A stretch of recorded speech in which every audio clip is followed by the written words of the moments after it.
Hi. Okay, good. Yeah, perfect.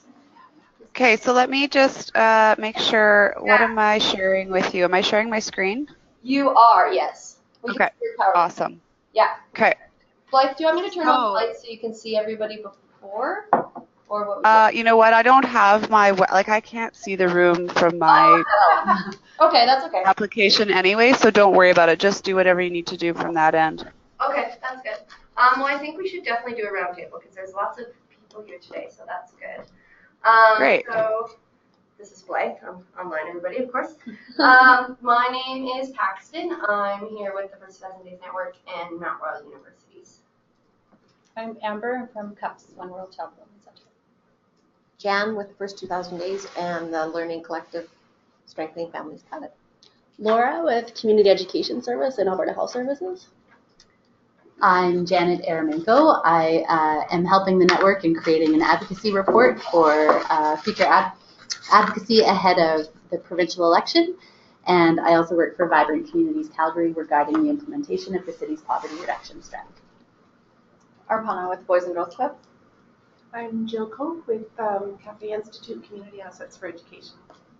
I'm Pam Lockey, Project Manager for the Learning Disabilities and ADHD Network. Gail. Go ahead. Gail Smiley, in from Canmore, Bow Valley Early Childhood Coalition. I'm Shawnette with Karia and the Downtown Coalition. I'm Sandy with Karia. I'm Sarah with Karia. Nice. Thank you, everybody. Hi, everyone, and we've got a couple online too.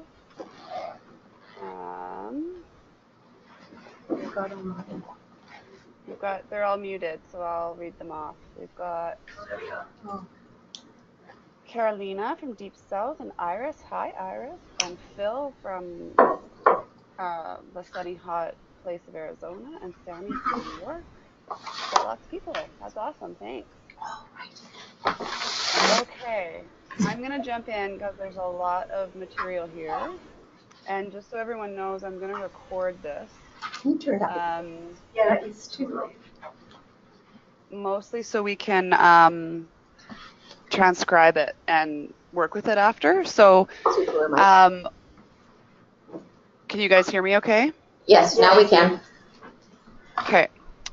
So, I might, I don't think I can mute you guys, so I'm just going to fly through. If you guys have questions, maybe just write them down and Paxton can take them from you at the end, and if we have time, we'll go there. And if not, then we can have a separate conversation about questions. So I think it'd be easier just to do it that way, Paxton, if that's okay. Yeah. We'll see if we have any time at the end. Okay, here we go. Ready, set, go. Okay, so this presentation is not just for the First 2000 Days Network as a whole, but also for the learning collectives and the pilots and anyone involved in the network. So I've tried to keep it really general, more as an introduction to change management, and then a little bit of ideas, more things you can think about in terms of what that means for the kind of changes either you're experiencing in your organization or the kind of changes you're working through, as a result of being involved in the network. So here we go. Change management, what it is, how it can help, and links to social change, because change management is actually not built for social change necessarily. So, oh, my slides aren't moving. Oh, there we go. Okay, so what is change? If you just take 2 seconds to think about that, and maybe this is one where you guys can just shout out some answers. What would you respond to that question? How would you define it? What is change? Something new. Something new, yeah. Different, doing something a different way. Yeah. A shift in perspective. Could be, yeah.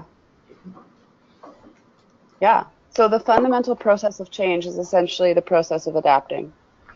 So you're changing something either about yourself or something has changed in the environment around you. And you'll see in the orange there, the change is essentially the process by which an organism or species or a structure or a process or something is shifting or adapting to be better suited to its environment.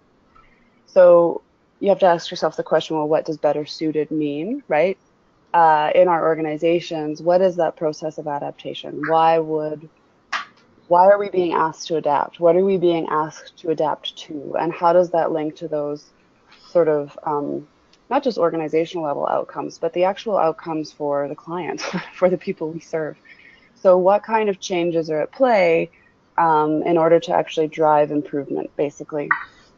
So in our context, we're looking at human service organizations usually. So that can mean changes at the program level, at the organizational level. It can mean a culture change within that organization or outside of that organization. And then it can also mean, systems change. And for the network, systems change is actually one of our outcomes. So we're actually striving to create systems change as a result of some of those lower level changes. And like I said earlier, this idea of change or managing change applies to not just the backbone, but also the coalitions and the pilots and the learning collective. So when you think of change, you can also think, especially in this sector, of the theory of change. Like, what is the idea behind the changes we're seeking to create? And our theory of change is in front of you right now, which talks about how we are guiding the change process of the network. What are the things the network is adapting? And what does that actually lead to?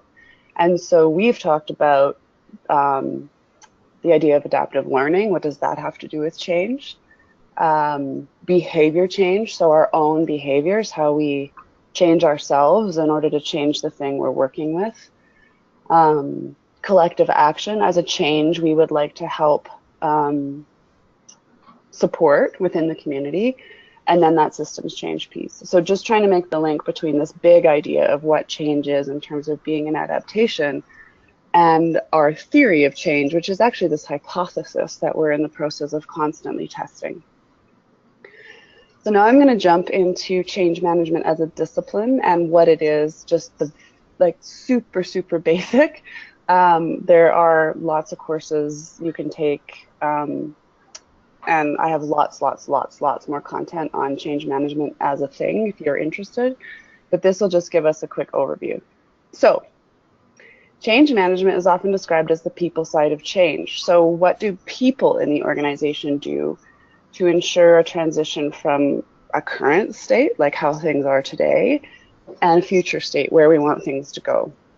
So by deliberately designing processes and supporting and managing people through a change, that is the sort of art and a bit of science of change management. And so for those of you who are coaches for the pilots, this is essentially the foundational function of your role.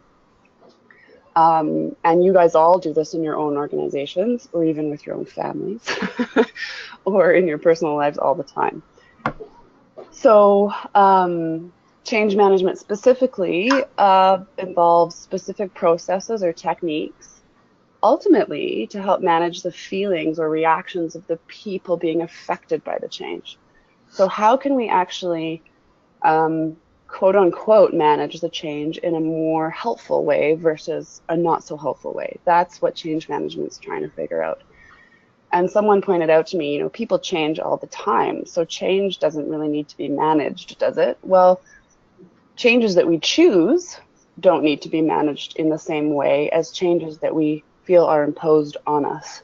And oftentimes in organizations, changes are imposed. So they are not by choice. And that requires a different kind of management than changes we feel like we're making in our own right with our own sort of sense of autonomy. So this is a slide from ProSci, which is a large organization that builds change tools, I guess. And they describe change management as both a process, so a series of steps you go through to manage change, and also a competency. So if I'm able to manage change well, that's a competency that I have, a skill set that I have. Or if I'm able to help others manage change well, that's also a competency for the organization. So it's sort of this two-stream thing. The impacts of change, and again, these are changes that are being implemented mostly within an organizational context. So we're really talking about that framing right now. Often change inside organization affects policies, processes, protocols, systems, cultures, right? It could have a real impact on the organizational culture. And all of those things are things that people need to be accustomed to. They need to adapt to all of those new pieces of the puzzle. And so change management is used to facilitate that. It is a process, but it's also about people. So you can, run through the process on the left-hand side of the slide. You can do all of those things, but you also have to understand how to manage resistance, what kind of training or support that people need, what kind of leadership is required, how you recognize success, and how you deal with failure. So change management looks at all of those things. Some stats on why you would use change management, and this is from the corporate world, so these are not, they're not fully transferable to the social sector, but projects that don't have good change management cost more, essentially. They are never properly completed, they are under-delivered, and they are always behind schedule and over budget. So they've done a big benchmark study on organizations who have high quality change management, and these sort of risks are really reduced. This is just another slide saying the same thing. So you can sort of close the gaps between productivity and rates of adoption and actually implementation. Those things actually go better with change management. So the success of any initiative depends on how individuals, actual people, human beings in the organization embrace or adopt change at all of these levels on this slide. So everything from their attitude, their mindset, to all these other things that might actually be impacting their ability to change or want to change or not want to change. And so the art of change management is actually figuring out, why would somebody want to change? And if they don't want to today, how can I help them want to? And I love this slide. It says, it sort of shows the reality of any organization and how many things are going on at once. So it's not a mystery why change is hard inside an organization when there's all kinds of dynamics and systems and processes at play at once, not to mention people who have personalities and real lives and things that they're bumping up against for lots of good reasons. So this goes without saying, but it's a good way to think about change. Organizations are made up of people.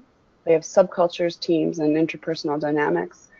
And all of those are supported by hierarchies and systems and processes and tools. So there's all kinds of structures that actually support sort of the current state of any organization or of any project. And if you think about change, and the kind of changes certainly the network's trying to support, we're trying to initiate changes at all these levels. So not just the tools and the systems and the processes, but the actual people and ourselves, how we actually see the system, and then what we can do about it. Our capacity is actually what we're trying to influence. Basic change management process means you have a current state, which is how things are today, and you have an idea of that future state. So that's our theory of change in a way. So we want to get to a place where our theory of change actually, we can say it's playing out. And in the middle, you have all the transitions, all the adaptations, all the changes that are going on at multiple levels. And our job is to figure out, how do we actually support all those changes at all those different levels? And what does that take? So there's processes, which we've talked about a little bit, and there's people. How do you manage resistance? How do you ensure people are bought in? What kind of processes or supports need to be in place? What works, what doesn't? And that's a very dynamic thing. this is called flight risk around change. And this is, again, from the corporate sector, but I think it applies to us too. And it talks about how people actually move from feeling comfort and secure in their roles, even this is an interesting thing, even if they hate their job, they probably feel a sense of comfort and security with it because it's providing maybe not existential meaning, but it's actually meeting a bunch of needs like being able to pay a mortgage and feed their children. That is like a baseline requirement. So when you go start messing with that comfort and that sense of security, people can easily sort of spiral down into not very good places. And when they spiral down into those places, you have a problem because it's actually harder to get them to buy in to this idea that you have. So there's the sort of really messy learning curve or reaction curve that happens with every change. And if you pile on a bunch of changes at once, you can see things get a little tricky. So organizations that have a lot of change always going on are at risk for something called change saturation, which just means people don't have the capacity to change anymore. And the quality of work often goes down and the employee morale goes down, et cetera, et cetera. You guys probably have all worked in places where you've felt that. And so when change is poorly managed in an organization, you get all of these things happening. And that obviously makes the change job a little trickier. This is a list of potential failure factors for change. So why do things actually not work when you're trying to implement something, a change? And the interesting thing is, often the changes are the right thing to do. So there's no sort of objective, overt resistance to the change because it's often framed around, in our sector, evidence-based practice or just best practice or new science. You know, you think about the core story and the implications that has had for organizations over the last 5 years. It's not that it's the wrong thing to do. It's actually often the right thing to do. But if all these things are not in place, it won't work because, you know, it's not enough just to have a good idea or a good reason. You have to have a whole bunch of other things going on to support that thing to live beyond its initiation. And on the other side of that, the previous slide is, so here are the success factors. So sponsorship is referring essentially to leadership, someone in the organization who has some sort of formal authority to be able to say, this is the way we're going, and I believe in it, and here's why, and I'm going to demonstrate, this is something you guys will recognize from the network, I'm going to demonstrate the kind of behavior I want to see from you through my behavior.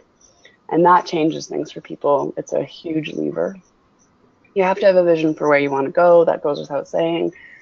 Active involvement and participation of stakeholders. That is an entire job in itself. How have you involved the people impacted by this change? How do they feel like they can participate or not? What steps have you taken to support that? In human service organizations, frontline leadership is essential for preparing and supporting people through the change. So there's been research done that says over 70%, I think it was, of people who were being asked to change in terms of how they interacted with their patients, like their actual clients, were more likely to change when their immediate manager was supportive and that they trusted that person and that person had their back.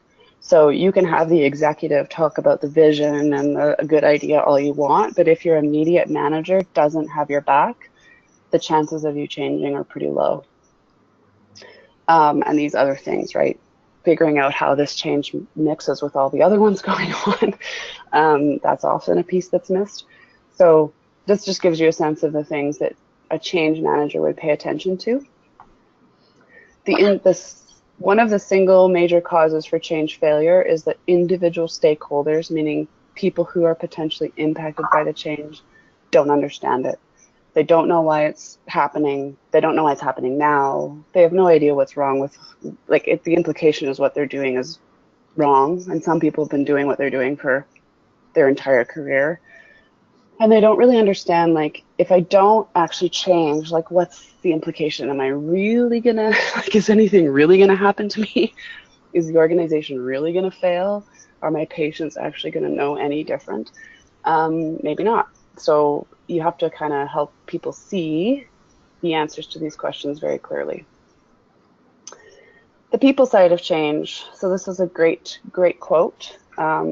It's difficult to get a man to understand something when his salary or power or status or position or reputation or identity or relationships depend on him not understanding it. So this is a statement on the human condition. There are very many good reasons not to understand something new, not to change, because how we're living our life today is actually reinforced in 1,000 different ways, and to a large degree it's working for us or we wouldn't do it. So when you're asking someone to change, you have to think about what are all the dynamics at play that are actually supporting their status quo, and why would they be so tied to that? It might have nothing to do with their job. It might have everything to do with their family or their belief system, or things that are sort of out of the scope of a job description. Those are usually the things that are the highest points of resistance for any individual to change. So mapping that out for people is really, it's not only helpful, but it's critical.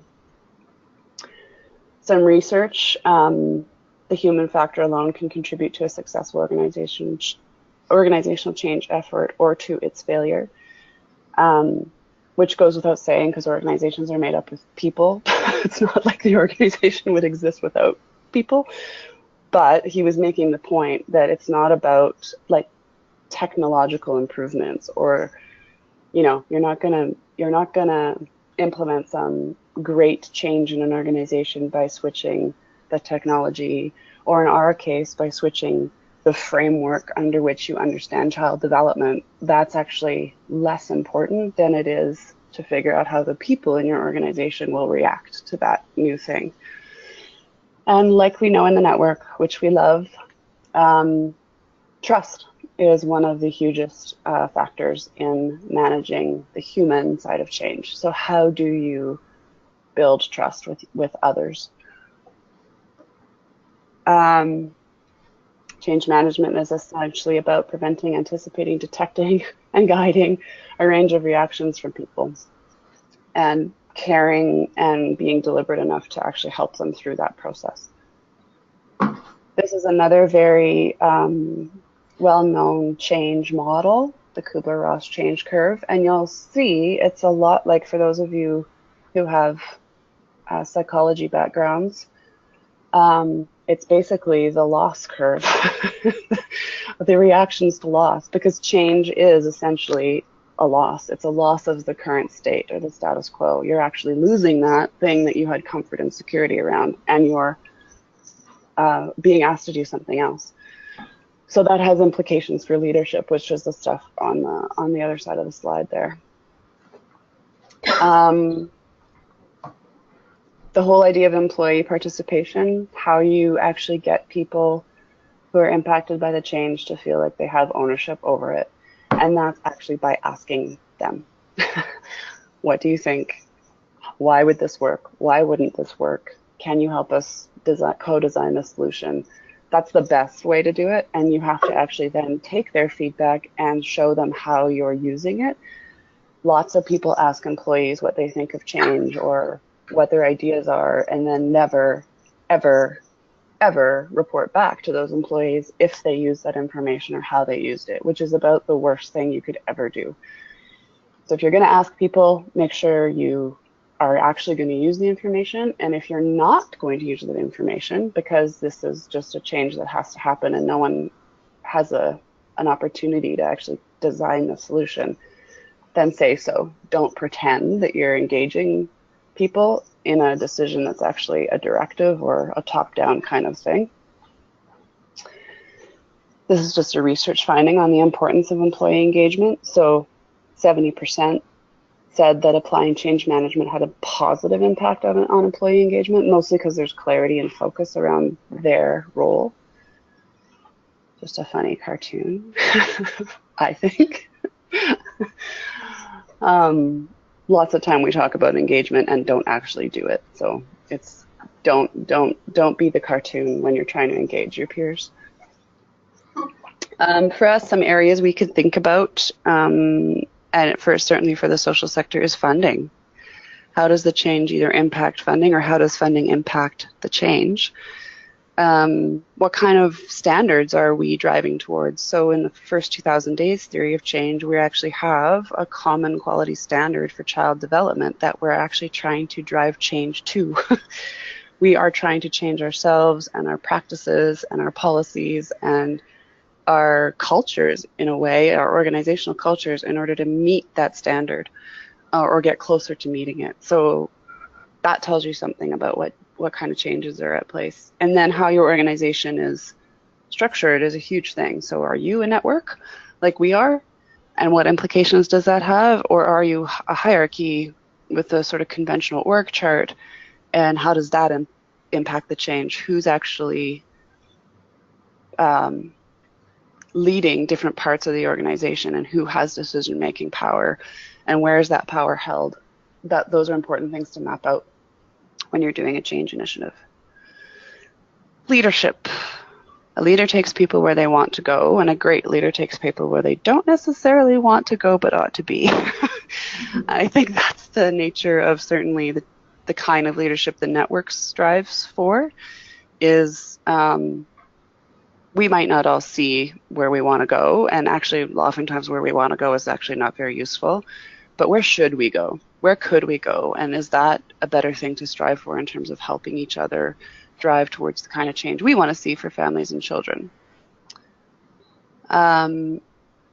Just a quick slide on the role of leadership in change.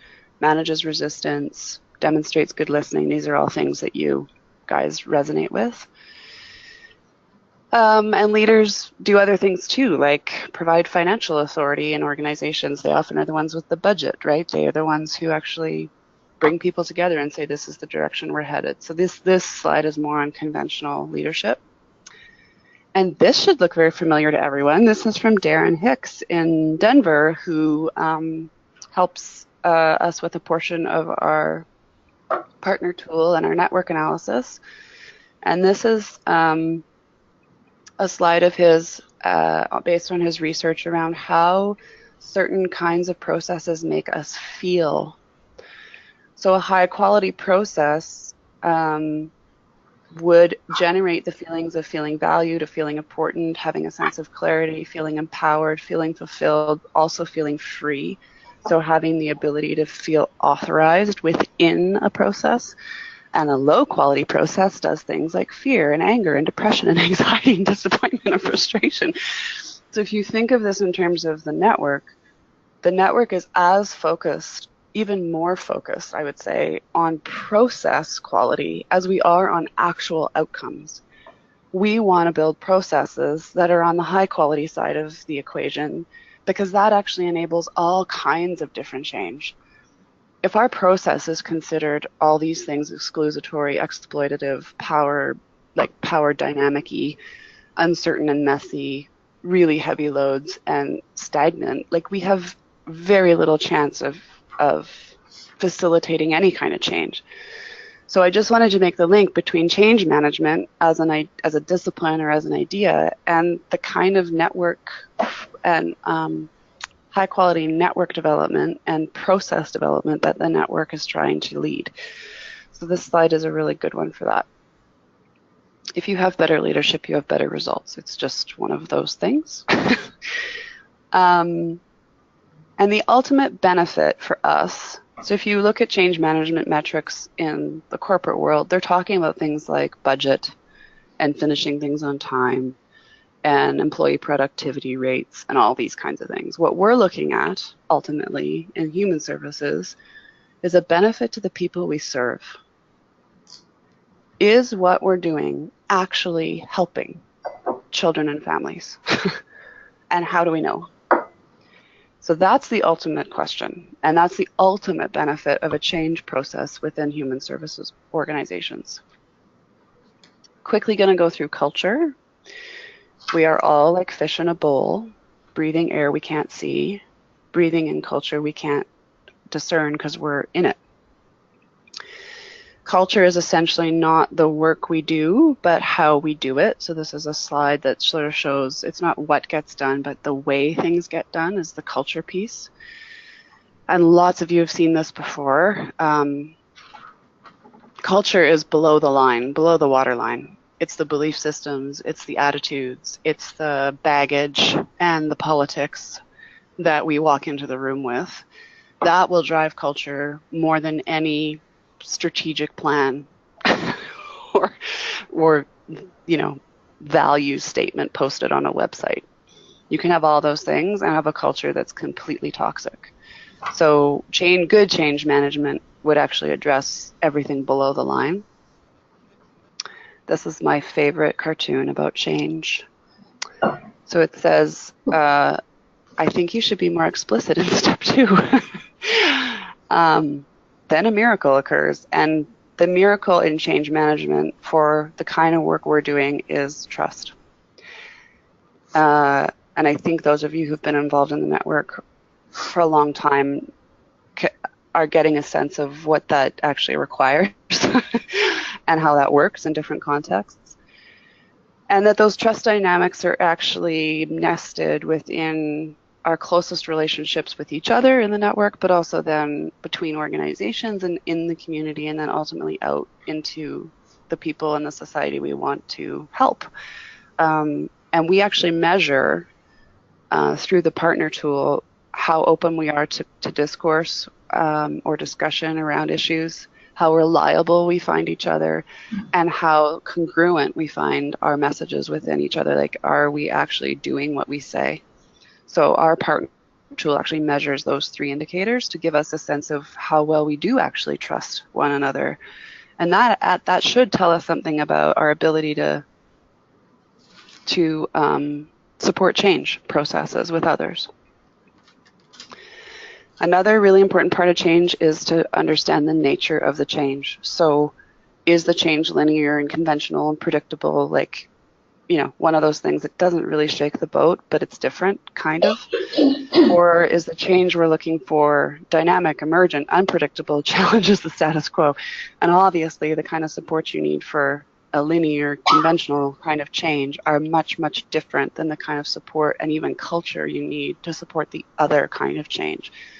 So the network is definitely on the skewed towards the dynamic, emergent, unconventional, and unpredictable kind of change, which is actually a much heavier load to carry. So it's just more work and takes more time. And I think I've shown you guys this slide before, but the electric light did not come from the continuous improvement of candles. So we can fiddle at the edges of child development forever. We can tweak this outcome and that measurement, and we can, make little changes. But our bigger question is the existing system, should we continue to kind of tweak at the edges of the existing system? Or do we need to actually help design a new way? And there's both and answer to that, but it's just a reminder that the continuous improvement of existing mechanisms, of existing ways of doing things will ultimately get us the same thing. Maybe a little bit better version of the same thing, but it will get us the same thing. So our question, and part of Janet and Felicia's work trying to figure out the advocacy piece as well, what would a new, a systemic level thing, a systemic level change, what could that do? What kind of change would that make? So no one has the answer to that, but it's worth thinking about. Okay, on to a different way of thinking about all of this. So these slides I've developed to sort of talk about change management that is in that sort of unpredictable, emergent side of the world, because lots of the change management tools that are out there, like if you Google any change management tool, you're going to get a checklist, which are not bad, but they don't really tell you much about the kind of principles behind the change. So this was an attempt for me to try and articulate the principles which would then inform the use of any tool. So it's kind of a step up around change management. So the nature of the change, we've talked about that. Are we trying to continuously improve candles, or are we trying to invent the light bulb? That will tell you something about the kind of behaviors you need to demonstrate. The preconditions principle. So Einstein said if I had 20 days to solve a problem, I'd take 19 days, or 20 days to solve a problem, I would take 19 days to define it. Figuring out the current existing causal dynamics of any organization, of any system, before you try to change it is the majority of the work. How does this thing actually function? And why? Why are decisions made the way they are? Why is that person in charge in that way? Why are we reinforced or rewarded? Why is my job description written the way it is? Why do we have a team over here doing that? And why? Because somebody made the decision that that was a good idea. So understanding all those dynamics prior to be able to change anything is really important. And we did that with the network. I don't know how many of you remember, we actually told our funders, we don't know enough about how the system works to be able to tell you what we're going to do yet. So we bought some time at the beginning to actually figure that out, to actually listen and investigate and ask questions about how this thing actually works right now and why does it work that way. And then we were able to say, well, okay, if that's how things work, here's what we're going to be. We're going to be this neutral body that links, aligns, and leverages existing efforts, right? That's when we came up with our purpose statement. It was at least 2 years in to quote unquote being the network. The blind man and the elephant principle, lots of you have talked about this in your own work and heard me talk about it, but if I'm holding the trunk of an elephant and because I'm holding it and I know what it is and I'm confident and I've been holding that trunk for 30 years, I know that it's a trunk. I know how that trunk works. I know what makes it different. I know how to change it. The problem is the trunk is attached to an elephant, which I don't understand. So the problem with change is often that we think we understand a piece of the system, our piece. We think we understand the whole system because we understand a piece of the system. And those two things don't equate. They don't match up. So we have to be careful. If we go to improve the trunk, we might actually screw up the ear or the tail because the unintended consequences of initiating a change in something we don't understand can be huge. So we just have to be aware of that principle. The equilibrium principle, which is just that every system is in a status of equilibrium. All living things will find their equilibrium. Our bodies do it, the ecology does it, everything does it. So the status quo is there for a reason. It's just a reminder, oh yeah, this is in a state of equilibrium and there's lots of dynamics behind that. So go digging, figure out what the map is of the status quo.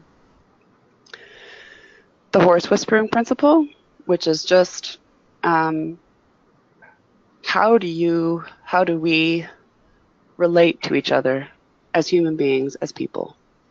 You can train a horse by force. That's possible. But the horse won't trust you. The horse is doing what it's doing because it's scared of you. How do you actually generate change or the desire for change? By horse whispering instead of beating the horse into submission.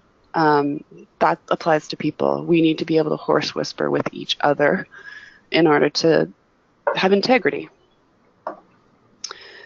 The bomb disposal principle, which is just know where the landmines are in the system or in your team or with each other. And sometimes you choose to blow up the bomb because it actually needs to be blown up. And other times you walk around it or you diffuse it. So just being aware that there are landmines everywhere because there's politics and there's culture and there's belief systems, and we have to handle those things. The Jedi Master Principle, which is essentially enabling others to find the way. It's not about top-down rote teaching or training. That's not sufficient. It's about demonstrating the kind of behavior you want to see and showing a path and helping people get there on their own. That's what Jedi was. He was, that's the idea behind Yoda. He never told anyone what to do. He showed them that there was a path they could take. So that's a really good leadership reminder. The mapping principle, this is actually a map of us. Isn't it beautiful? Just map the territory, map the relationships between people, map the dynamics. That can tell us a lot about how the system is working.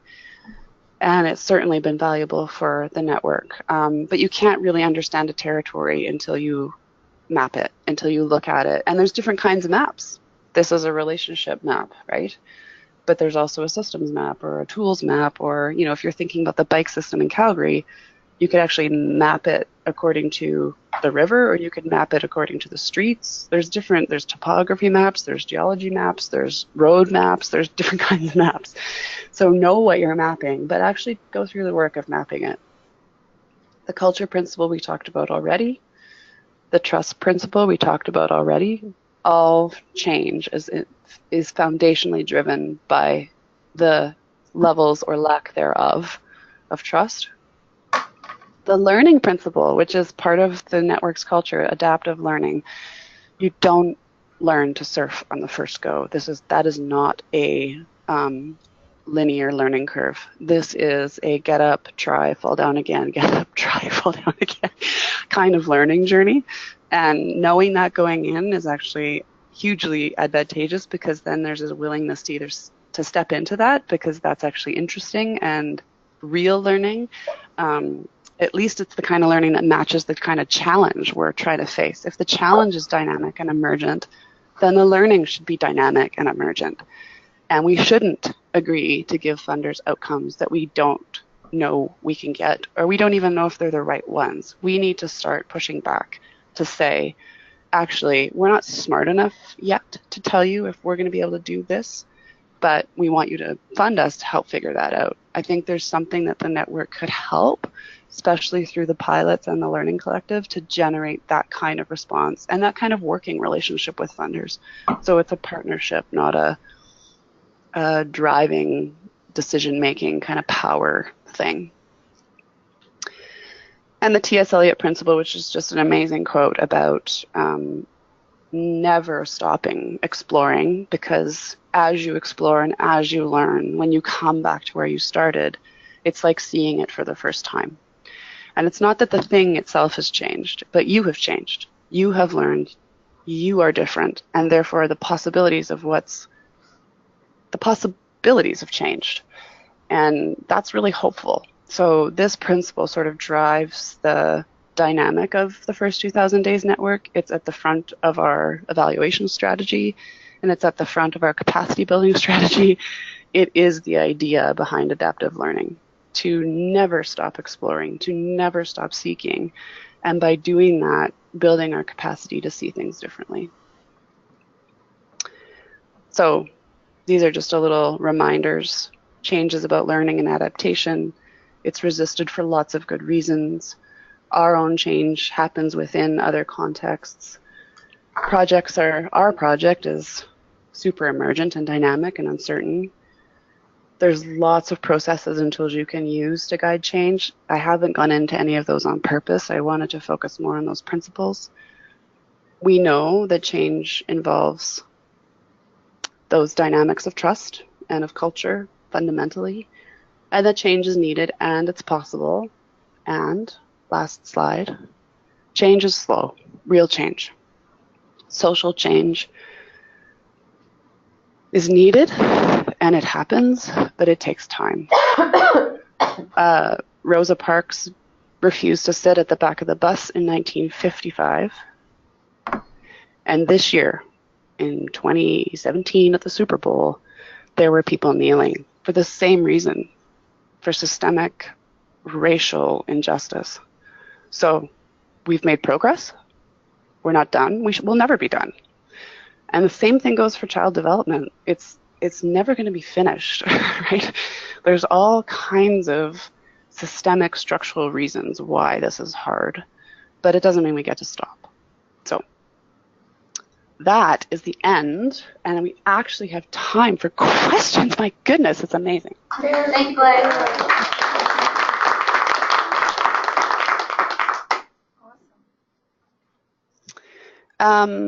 Okay, I'm going to unmute everybody on the call. Hold on here. Yeah, and if anyone has questions or comments or we just want to discuss, that's great.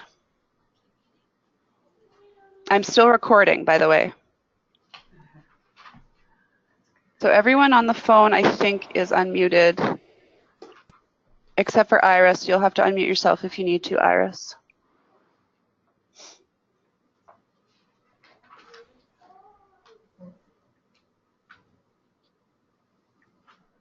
Any questions? I just had a comment, not a question. Okay. So just looking at the change management and the skills you need to be able to do that, to me, they mirror the skills of just good management. So any kind of management. So the idea of listening and being supportive and trusting and all that piece, right? All those things, if you want to be successful at almost anything, those seems to be really common skills that are needed. Yeah, for sure. I think The challenges, Jen, that they rarely happen. Yeah, I was going to say, from my perspective, then a good manager is always just so totally shocked when they get a whole bunch of resistance. You know, they're like, what's the problem here? And this, I think it's more about managing that piece, because I think everybody at this table has those really good skills, you know, supportive. But when you go through huge, really dynamic things that aren't very predictable and everything, it throws everybody off.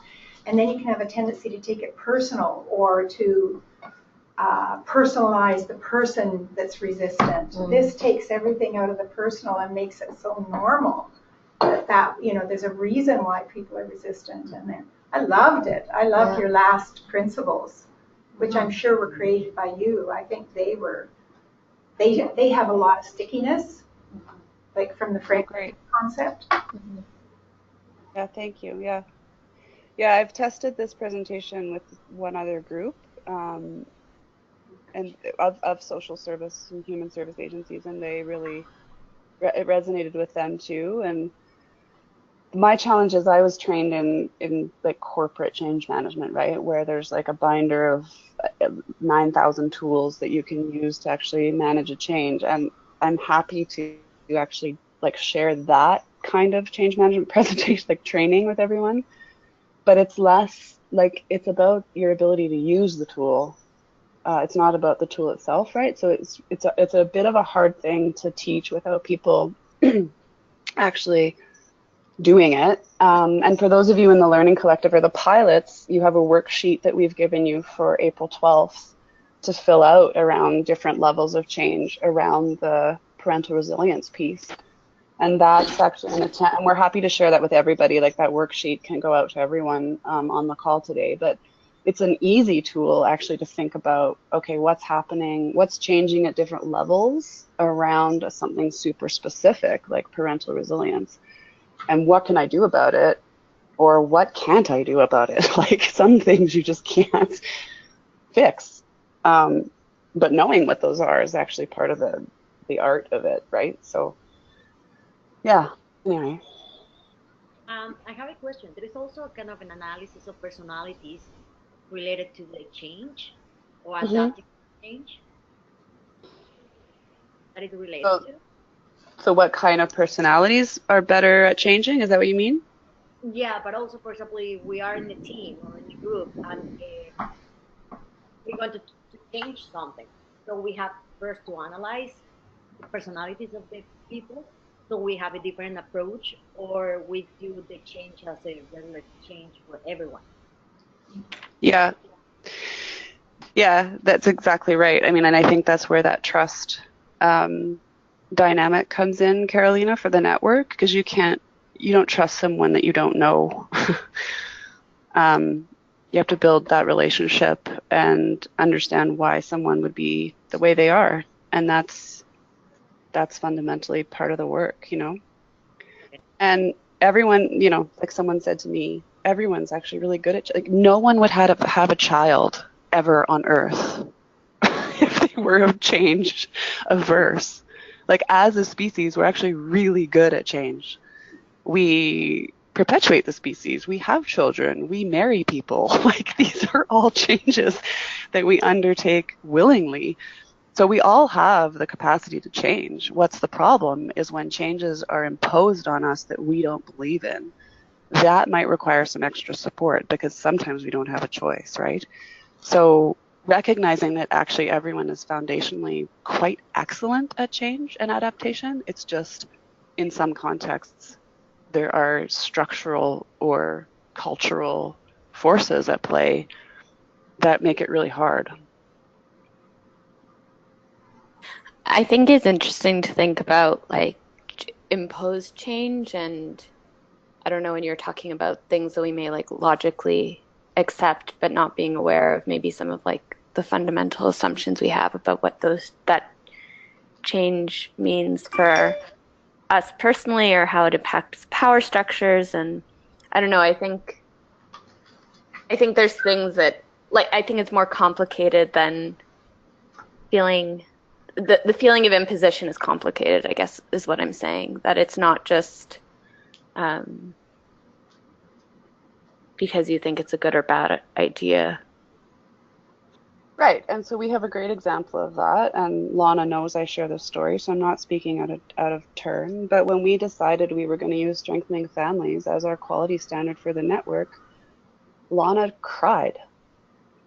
Not because she had anything specifically against, or it was being imposed necessarily, or there was a piece of that. I think she felt like that wasn't what she would have decided herself, and others were going in that direction, and that was a hard decision. And thank God, Iris, thank you for meeting with Lana. But there was more to it than that. She'd had a personal experience in a day home where a child was apprehended, and like there was a history behind her reaction.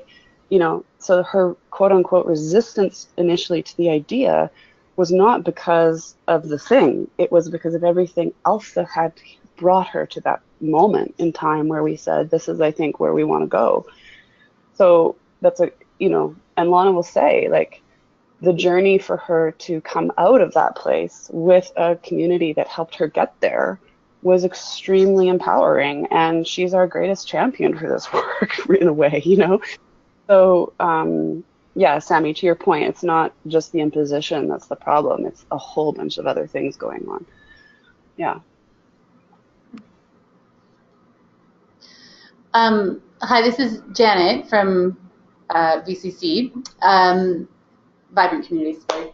I guess I just wonder about, like, I see a lot of this applying to big shifts, right? That there's like this organizational commitment to have a big change.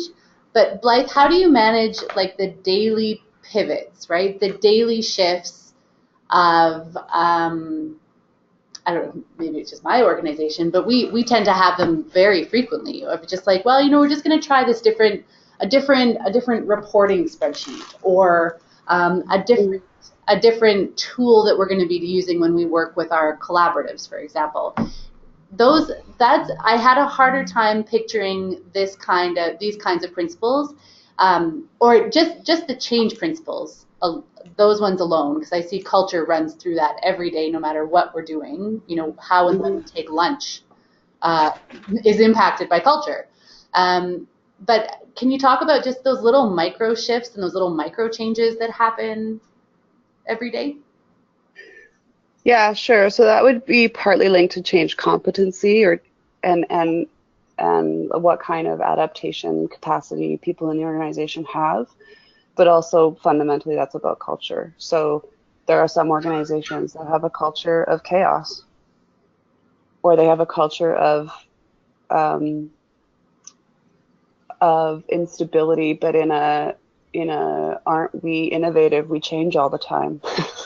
Like innovation is neither good nor bad. It's neutral. It's how you do that innovation or what kind of, so fundamentally that's about, I think about culture. But those small changes have big impacts. So if you're changing your reporting structure, that means you're changing, or your reporting template even, there's a skill or a habit that everyone in the organization is suddenly being asked to either not do anymore or do differently.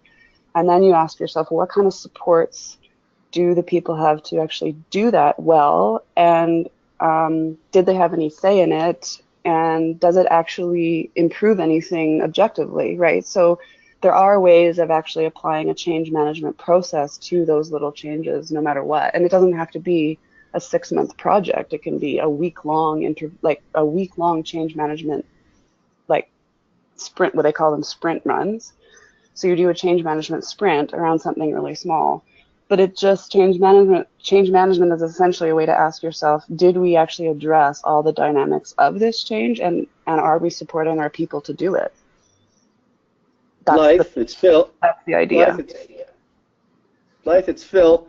I really like what you said today, and I can't emphasize so much the trust piece. And when you have trust within the organization, and Iris and Joan would know this too, that one of the things in change and Janet, the little things that happen is if you have the trust, if you model as the leader, model the behaviors you want, then that goes a long way to helping move that change along.